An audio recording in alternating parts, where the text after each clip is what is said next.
Você já foi confundido com um criminoso só pela cor da sua pele? Era uma tarde abafada em Osasco, e Rafael voltava para casa depois do seu primeiro dia num novo emprego. Ele carregava uma sacola com restos de marmita que tinha guardado no trabalho. Frango grelhado, arroz, farofa e um pedaço de torta de banana que a colega de mesa tinha oferecido. Ele caminhava tranquilo pela calçada próxima ao terminal rodoviário, quando uma viatura da polícia militar parou bruscamente ao lado. 2 PMs desceram com pressa. Rafael nem teve tempo de entender. Antes que dissesse qualquer coisa, sentiu o empurrão. "Tá trazendo o quê aí?" gritou o cabo Batista, olhando com desdém para a sacola. Sem esperar resposta, arrancou a marmita da mão de Rafael e jogou tudo no chão. O frango caiu na sarjeta. A torta esparramou no asfalto quente. "Ô, qual é, seu guarda?" tentou falar Rafael atordoado. O segundo policial, um mais novo, ficou olhando visivelmente desconfortável, mas não disse nada. O cabo Batista se aproximou ainda mais. "Tá vindo da onde, hein? Esse tênis aí é caro", disse apontando para os pés de Rafael, como se isso fosse justificativa para a suspeita. Rafael engoliu seco. Sentiu o calor subir para o rosto. Olhou ao redor. Pessoas assistiam caladas. Uma senhora até segurou o celular, mas não filmou. Aquilo doía. Mais do que a comida no chão, era a humilhação pública. O olhar de nojo. A certeza de que, para aquele homem armado, ele era só mais um preto suspeito.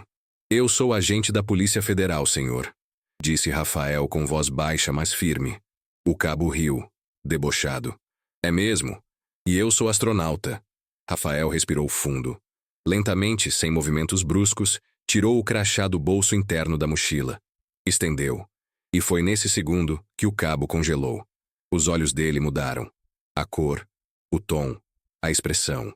Tudo sumiu do rosto dele como se alguém tivesse puxado o chão. E agora? Quem é que estava com medo?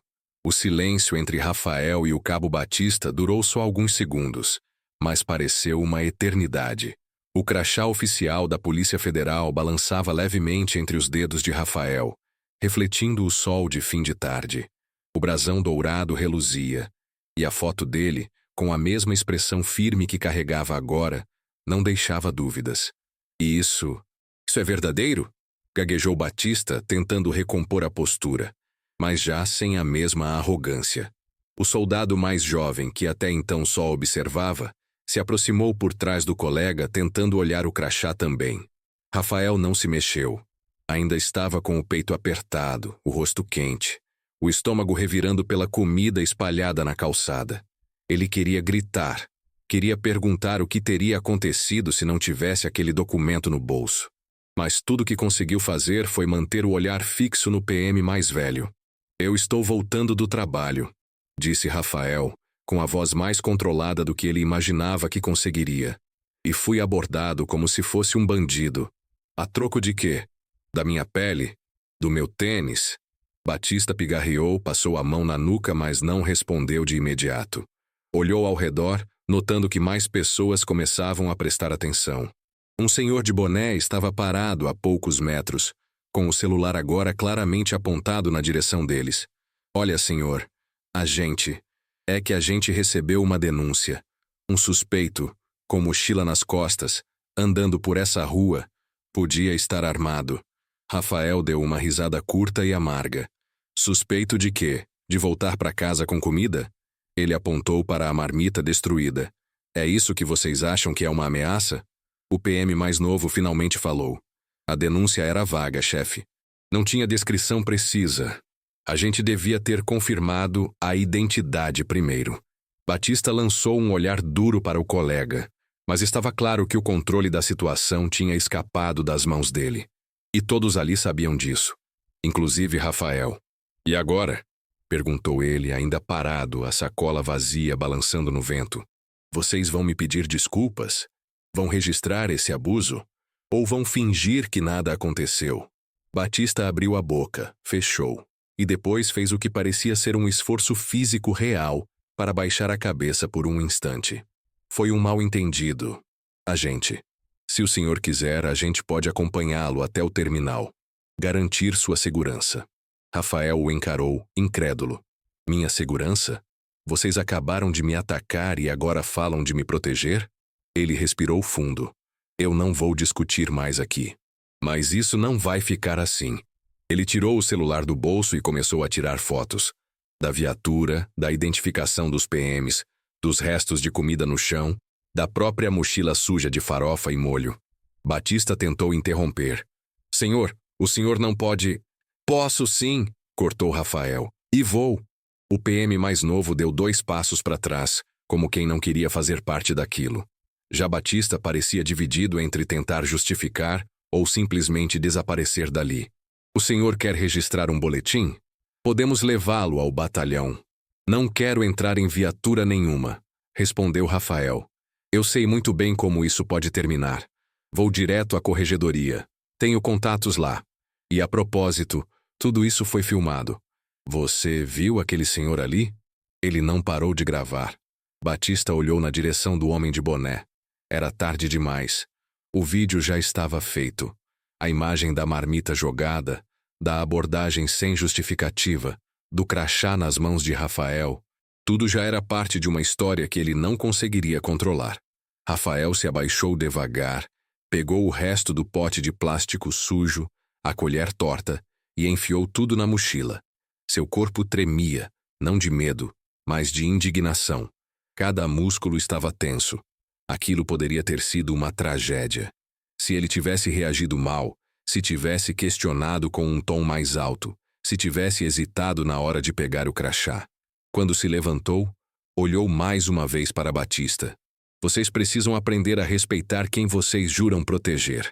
Porque hoje fui eu, mas podia ser qualquer outro. E esse outro talvez não tivesse como provar quem era. Sem dizer mais nada, virou as costas e caminhou até o terminal. Não olhou para trás. Não queria ver a cara deles. Não queria carregar mais aquela imagem. No trajeto, a indignação começou a se misturar com tristeza. Rafael pensava nos anos de estudo, nos plantões, nos treinamentos da PF, nas operações delicadas que já tinha conduzido. Já esteve frente a frente com traficantes armados, com políticos corruptos, com gente perigosa de verdade. E nunca tinha se sentido tão vulnerável quanto ali, na rua de uma cidade comum, sendo tratado como lixo por quem devia proteger o povo. Chegando em casa, foi direto para o banheiro. Jogou a mochila no chão. A água do chuveiro caiu sobre o corpo como se pudesse lavar mais do que o suor. Ele queria tirar o peso da vergonha que sentiu naquele momento. A sensação de impotência. A vontade de chorar sem saber se era de raiva ou cansaço. Depois do banho, sentou na mesa da cozinha com o notebook aberto. Ainda estava com fome. Comeu um pão seco e abriu um arquivo novo, nomeando como Abordagem Osasco, Denúncia. Sabia que ia escrever tudo, detalhadamente. Não como um desabafo. Isso ele já tinha feito para si mesmo 1000 vezes na cabeça, mas como um registro. Escreveu o horário, o local exato, o nome no uniforme, as falas, a sequência dos fatos, inseriu as fotos e procurou nos arquivos o contato direto da ouvidoria da Polícia Militar. Já tinha usado esse canal outras vezes, mas nunca por algo pessoal. Antes de enviar, parou por um momento, respirou fundo e pensou: o que teria acontecido se ele não fosse policial? Talvez tivesse sido algemado, talvez espancado, talvez nem estivesse em casa agora. Esse pensamento doeu mais do que qualquer humilhação. Era isso que matava aos poucos. Saber que o seu crachá não era escudo, era exceção. Era a muralha invisível entre ser visto como um cidadão ou tratado como um corpo descartável. E isso ele sabia. Era o verdadeiro crime. Bloco 3 em desenvolvimento. Deseja que eu continue agora ou prefere revisar o bloco 2 antes? Na manhã seguinte, Rafael acordou cedo. Mal tinha dormido. O rosto ainda carregava o cansaço da noite mal vivida, e as imagens da abordagem voltavam à mente como flashes desorganizados. A marmita no chão, a voz dura do PM, o olhar congelado ao ver o crachá. Tudo parecia um pesadelo que ele precisava organizar em palavras. E mais do que isso, transformar em ação. Abriu o notebook novamente e finalizou o documento que tinha começado. Revisou cada linha. Leu em voz alta alguns trechos, para ter certeza de que não havia exageros. Não queria parecer emotivo demais, nem agressivo. Queria ser exato, inegável, irrefutável. Incluiu o link do vídeo que um conhecido havia postado numa rede social. O homem de boné que gravara a cena acabara marcando Rafael no vídeo, que já passava de 4.000 visualizações. Muitos comentários indignados, outros tentando justificar a ação dos policiais com frases vazias como "ninguém é parado à toa" ou "devia ter colaborado". A ignorância era quase tão violenta quanto a abordagem. Com tudo pronto, Rafael encaminhou o relatório para a ouvidoria da PM de São Paulo, com cópia para a Corregedoria da Polícia Federal. Não porque esperava justiça rápida, ele já conhecia bem o sistema, mas porque sabia que calar seria o mesmo que consentir. Poucas horas depois recebeu uma ligação. Agente Rafael Moreira, aqui é da Corregedoria da PF. Podemos agendar uma conversa? Presencial de preferência. Ele confirmou. A reunião foi marcada para o dia seguinte, às 10 horas, na sede da PF na Lapa. Rafael desligou o telefone e ficou olhando para a parede por alguns minutos. Não sentia orgulho, nem alívio. Só o peso de ter que provar o óbvio, que o que aconteceu era inaceitável. Naquela noite decidiu não contar nada à mãe. Dona Neuza era hipertensa, viúva, e tinha em Rafael o filho mais velho, orgulho da casa. Ela sabia o quanto ele havia lutado para passar no concurso, o quanto estudava e trabalhava dobrado para dar exemplo aos irmãos mais novos. Saber que ele fora humilhado na rua, mesmo sendo autoridade, era algo que poderia quebrar algo dentro dela. Então ele guardou para si. No dia da reunião, vestiu sua melhor camisa, calça social, sapato engraxado. Não porque quisesse impressionar ninguém, mas porque entendia como o jogo era jogado. Aparência, postura, discurso, tudo seria avaliado. Tudo. Foi recebido por uma equipe de 3 pessoas. Uma inspetora federal chamada Camila Duarte, um agente corregedor chamado Antunes e uma observadora do Ministério Público Estadual, doutora Eliana Viotti. O ambiente era frio, funcional, sem sorrisos. Agente Moreira, lemos o seu relatório. Começou Camila, abrindo uma pasta. E precisamos que o senhor confirme, ponto por ponto, o que relatou. Vai ser gravado, tudo bem? Rafael assentiu. Durante quase 1 hora, ele repetiu tudo. A caminhada até o terminal, a abordagem agressiva, o tom do PM Batista, o silêncio do parceiro, o momento em que apresentou o crachá e a súbita mudança de atitude. Mostrou as fotos. Apontou detalhes. Foi firme, mas respeitoso. Em dado momento, o agente Antunes o interrompeu. O senhor considera que houve motivação racial nessa abordagem? Rafael olhou fixamente para ele antes de responder. Se eu fosse branco, com a mesma roupa, a mesma sacola de comida, o mesmo caminho, tenho certeza de que não teria passado por aquilo. Foi pela cor da minha pele que ele achou que eu era bandido. O silêncio que se seguiu era desconfortável, mas necessário. Doutora Eliana fez uma anotação no caderno. E se o senhor não fosse policial federal? A senhora quer dizer, se eu não tivesse um crachá para mostrar? Rafael deu um sorriso torto. Provavelmente eu teria sido preso. Ou pior. Camila recostou-se na cadeira. Rafael, não é a primeira vez que esse PM aparece em relatos do tipo. Mas nunca houve vídeo. Dessa vez há. Ele franziu a testa. Então ele já fez isso antes. 3 denúncias formais nos últimos 2 anos. 2 homens negros, um entregador de aplicativo. Todos reclamaram de abuso de autoridade e abordagem violenta. Nenhum era criminoso. Mas os casos não avançaram. Rafael cruzou os braços. E por que não? Falta de provas. Testemunhas que desistiram. Os vídeos sumiram. O padrão de sempre. Ele respirou fundo. Aquilo o enojava. Mas também dava mais força à decisão que havia tomado. Eu não vou desistir. Camila assentiu. Nós também não. Mas prepare-se. Vai haver reação. A corporação protege os seus, mesmo quando estão errados. E você sabe disso. Na saída, Eliana Viotti o acompanhou até a porta do elevador. Eu sou neta de nordestinos. Cresci em Itaquera. Meu pai foi espancado pela polícia em 1983 porque estava com um rádio no bolso. Sei bem como essas histórias se repetem. E cansa, mas não podemos deixar de contar. Rafael agradeceu em silêncio. Aquela mulher branca de olhos claros podia não saber o que era ser olhado como ameaça, mas parecia entender o que era ser silenciado. Nos dias seguintes, a repercussão cresceu. O vídeo viralizou em páginas de denúncias, movimentos negros e perfis de advogados ativistas. Alguns jornalistas entraram em contato pedindo entrevistas. Rafael recusou todos. Não queria transformar aquilo em espetáculo. Queria ação. Mas os comentários continuavam. Alguns o chamavam de militante, outros de vitimista de crachá.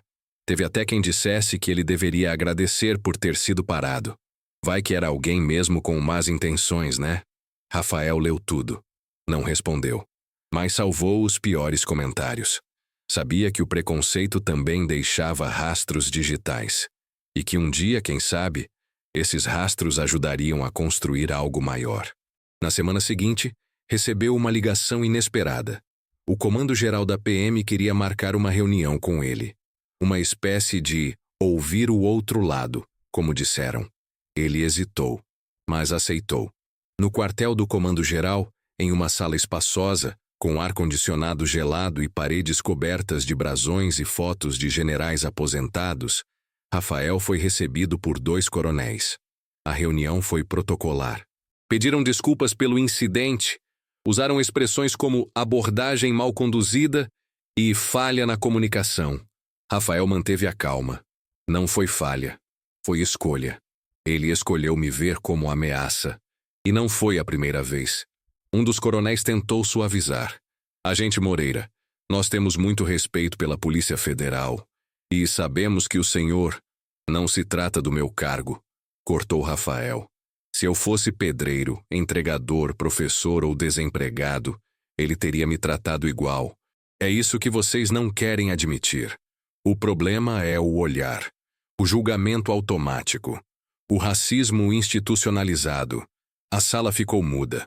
O outro coronel ajeitou a gravata, pigarreou. Nós vamos apurar com rigor. O soldado será afastado preventivamente durante a investigação. Rafael assentiu. Espero que seja verdade. Na saída, passou por um grupo de recrutas em treinamento, todos perfilados, ouvindo ordens. Entre eles, um garoto negro, magro, com o rosto duro e os olhos atentos. Rafael o encarou por alguns segundos. O garoto não desviou o olhar. Era como se dissesse, eu vi, eu entendi. Naquele instante, Rafael teve certeza de que continuar a luta era o certo, porque ele não estava sozinho.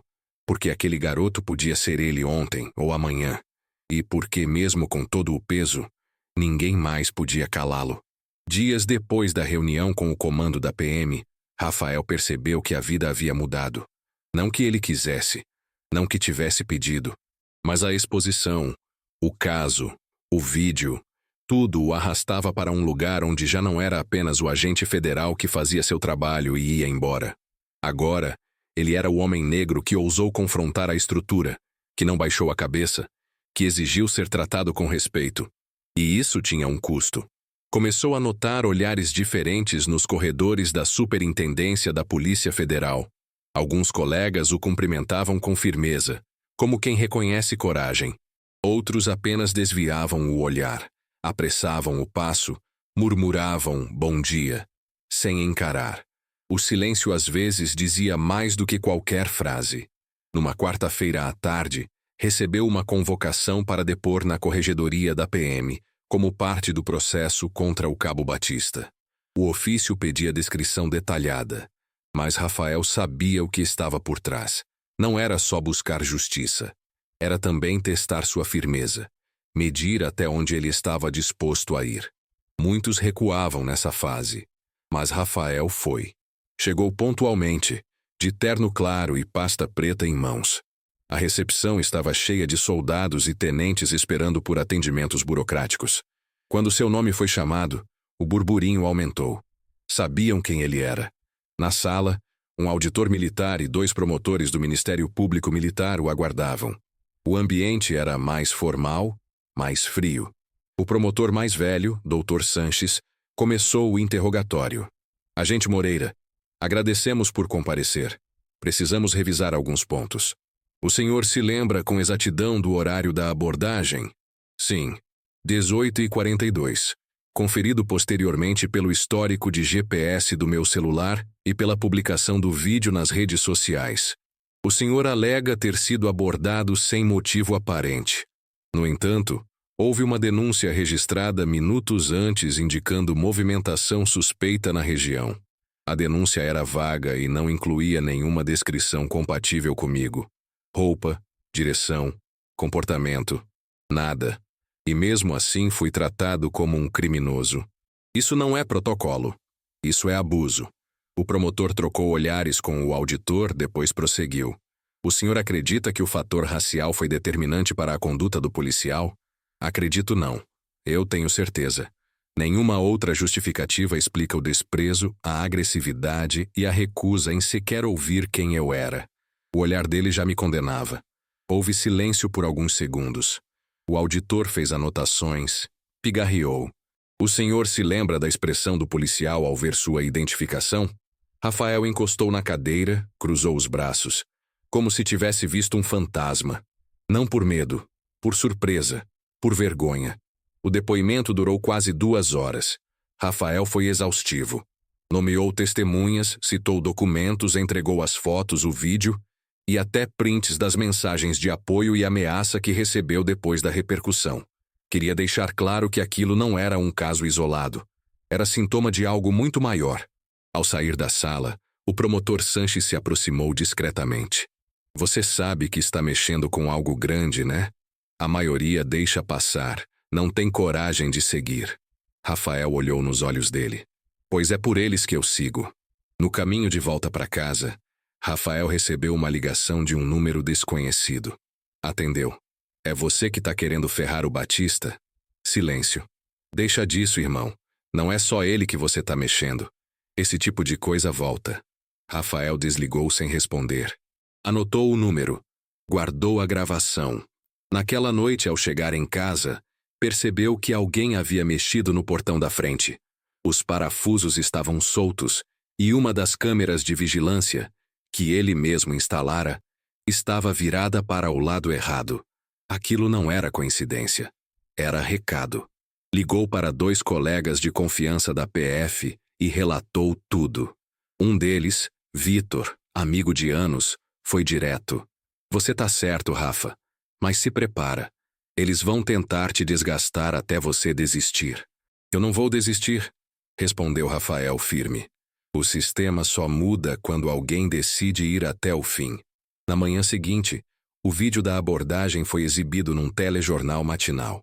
A reportagem não citava nomes, mas mostrava as imagens com tarjas borradas, enquanto especialistas comentavam sobre o racismo estrutural nas instituições de segurança pública. A matéria terminava com uma pergunta. Se não fosse um agente federal, ele teria sobrevivido à abordagem? A repercussão aumentou. O Sindicato dos Policiais Federais divulgou uma nota oficial de apoio a Rafael, destacando sua postura ética e sua coragem em denunciar a violência institucional. Em paralelo, páginas bolsonaristas começaram a atacar sua imagem, acusando-o de manchar a honra da corporação e de usar a cor da pele para se vitimizar. Os ataques online se intensificaram. Mensagens anônimas, montagens com sua foto e frases distorcidas, acusações infundadas de que ele tinha passado do ponto. Alguns perfis tentavam cavar qualquer deslize antigo. Nada foi encontrado, mas o objetivo era claro: cansá-lo. Rafael passou a sair menos. Não por medo, mas por precaução. Andava atento, evitava repetir rotas, reforçou a segurança em casa. E ainda assim seguiu. Certa tarde, recebeu convite para participar de um seminário da Defensoria Pública de São Paulo sobre abordagens policiais e direitos civis. No início, hesitou. Não se via como palestrante. Mas depois de pensar nos jovens negros que cresciam ouvindo que deviam abaixar a cabeça e não reagir, ele aceitou. No auditório, lotado por estudantes de direito, defensores públicos, ativistas e mães de vítimas da violência policial, Rafael subiu ao palco com um papel dobrado no bolso. Não usou. Falou de pé, de improviso. Contou sua história sem floreios. Disse os nomes. Mostrou o vídeo. Descreveu o gosto amargo de ver sua comida jogada na rua como se sua fome não tivesse valor. Como se ele não tivesse valor. Não é sobre mim, disse ao final. É sobre o que acontece todos os dias com quem não tem crachá, com quem não tem diploma, com quem não tem câmera gravando. Se a minha denúncia servir para impedir uma próxima agressão, então já valeu a pena. Foi aplaudido de pé. Na saída, uma jovem negra de tranças longas e olhar decidido se aproximou. Estudante do primeiro ano de direito, ela disse: "Eu queria desistir dessa faculdade. Toda vez que vejo a justiça falhar, eu penso que é inútil. Mas sua história me fez querer continuar." Rafael segurou o ombro dela com carinho. A justiça falha, sim, mas ela não se constrói sozinha. É por isso que a gente precisa continuar. Naquela noite, ao voltar para casa, olhou no espelho por longos minutos. Pela primeira vez desde a abordagem, sentiu algo diferente. Não era alívio, nem vitória. Era propósito. E sabia que aquilo era só o começo. 2 semanas depois do seminário, Rafael recebeu uma notificação formal. O processo administrativo contra o Cabo Batista havia sido concluído. O documento enviado em PDF pela Corregedoria da PM tinha uma linguagem técnica, fria, quase impessoal. Conduta incompatível com a função pública, uso indevido da força, abordagem sem respaldo legal, era o que diziam. Ao final, a decisão: suspensão de 60 dias e encaminhamento para reavaliação psicológica. Nenhuma exoneração, nenhuma menção a racismo. Rafael leu o relatório inteiro, da primeira à última linha, e depois fechou o notebook com calma. Ficou alguns segundos olhando para o nada, como quem digeria a notícia lentamente. Sabia que a punição era leve demais. Sabia que se fosse um trabalhador comum no lugar dele, talvez nem isso tivesse sido conseguido. Ainda assim, era mais do que muita gente conseguia. E não era o fim. Pouco depois, o telefone tocou. Era Camila Duarte, da Corregedoria da PF. "Rafael, você soube da decisão?" "Acabei de ler. Imagino que esteja frustrado." Ele respirou fundo, a voz saindo firme. "Não, estou determinado." Camila fez uma pausa antes de continuar. A Defensoria Pública de São Paulo entrou com uma ação civil pública por danos morais coletivos com base no seu caso. Eles estão usando o seu relatório como referência. Sério? É. E mais. A Procuradoria do Estado quer instaurar um grupo de trabalho para discutir protocolos de abordagem. Você foi indicado como um dos representantes da Polícia Federal. Rafael não respondeu de imediato. Sentiu o peso da responsabilidade chegando. Representar algo maior. Ser referência. Inspirar mudança. "Eu topo." Camila sorriu do outro lado da linha. Sabia que ia dizer isso. Naquela noite, Rafael saiu para caminhar no bairro. Pela primeira vez desde o episódio, sentiu o vento no rosto sem medo. Passou por uma praça onde crianças brincavam e idosos jogavam dominó. Um homem o reconheceu e levantou o braço em sinal de respeito. Não disseram nada. Não precisavam. Ao chegar em casa, abriu a caixa de mensagens do Instagram. Entre as dezenas de mensagens ainda não lidas, uma chamou atenção. Era de uma mulher chamada Andréia, moradora de Diadema. Dizia que o irmão dela havia sido abordado e espancado pela PM meses antes, sem nenhuma justificativa. Estava traumatizado, não queria sair de casa. Ela escreveu: "Quando vi sua história, mostrei para ele.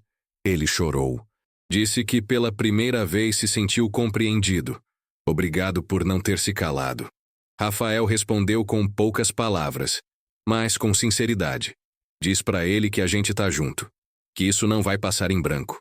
Nos dias seguintes passou a receber convites de universidades, centros comunitários e coletivos antirracistas. Não era a fama que buscava e evitava a todo custo qualquer ideia de se tornar celebridade, mas entendeu que havia um espaço sendo aberto. Um espaço onde sua voz tinha utilidade.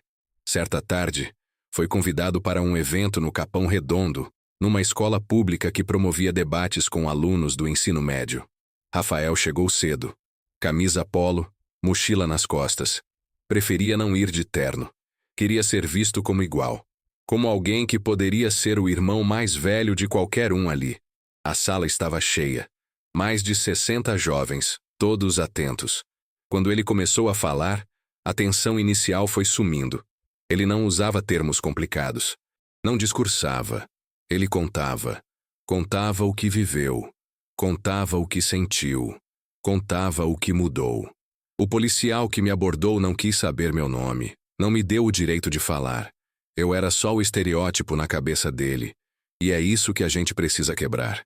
A ideia de que uma cor, uma roupa ou um lugar definem o caráter de alguém. Uma aluna levantou a mão. E se você tivesse reagido? Eu poderia estar morto. E mesmo se não estivesse, teria sido culpado. Porque quando você é negro, a reação vira ameaça. O silêncio vira confissão. E a obediência muitas vezes não é suficiente para salvar sua dignidade.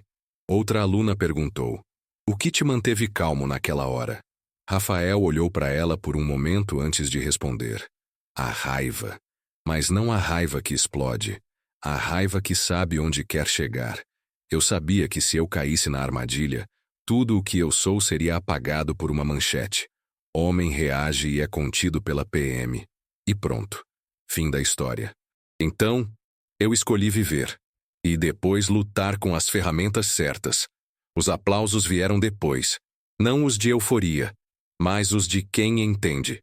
De quem se sente visto. Ao fim, um garoto de uns 15 anos ficou por último na fila para conversar com ele. Magro, tímido, olhos escuros e vivos. Chamava-se Edson. Eu quero ser policial também, senhor. Igual o senhor. Mas tenho medo. Medo de virar um deles. Ou medo de morrer antes de conseguir. Rafael se ajoelhou um pouco para ficar na altura dele. Então você tem tudo para ser melhor do que eles. Você já sabe onde estão os erros.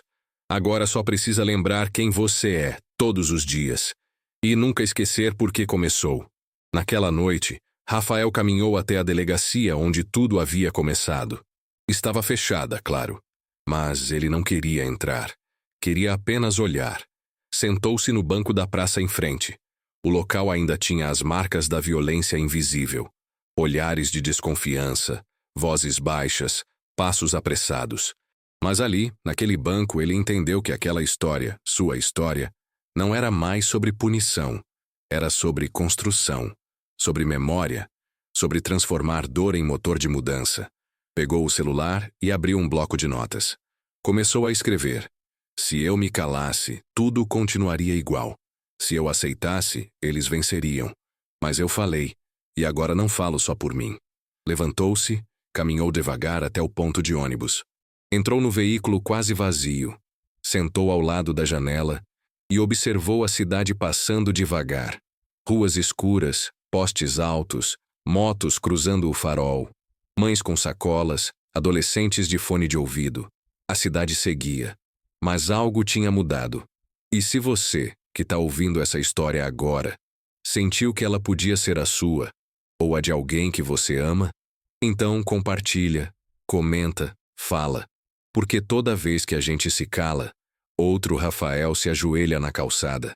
E pode não ter um crachá para se defender. Se essa história te tocou, se ela abriu seus olhos, sua memória ou sua coragem, inscreva-se no canal. Aqui, a gente fala o que precisa ser dito.